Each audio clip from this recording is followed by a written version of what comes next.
Kar Yağdı Baba Tekkesi 2. Mahmut döneminde yıktırıldıktan sonra buradaki meydan evi olan alanın kendisi ortadan tamamen kalkmıştı. Sonraki dönemde Hafız Baba isminde bir derviş tarafından tekrar arkadaki görünen selamlık binası yapıldı. Buranın hikayesi 600 yıllık. İmam Musa Kazım'ın soyundan geliyor. İsmi Seyit Mehmet Ali Baba. O zamanlar kuraklık oluyor.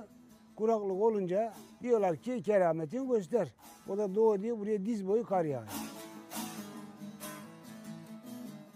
Pierre Loti Tepesi olarak bilinen tepedeyiz. Burası çok kente hakim bir nokta. Artık yıkık hale gelmiş ve bugüne metruklaşmış, metruk bile sayılmayacak kadar kötü halde ulaşmış yapı kalıntılarının ortasındayız.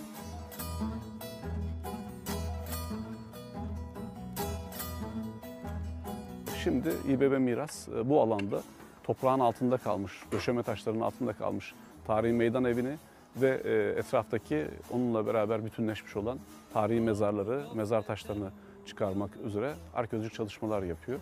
Ve bu çalışmalar hızlıca ilerleyecek. Ardından da burada restorasyon çalışmasıyla tarihi Kar Yağdı Baba dergahını tekrar restore etmiş olacağız.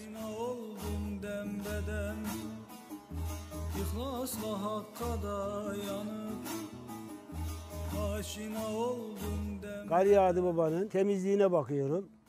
Gelen giden vatandaşlara. Babam 21 sene kaldı burada.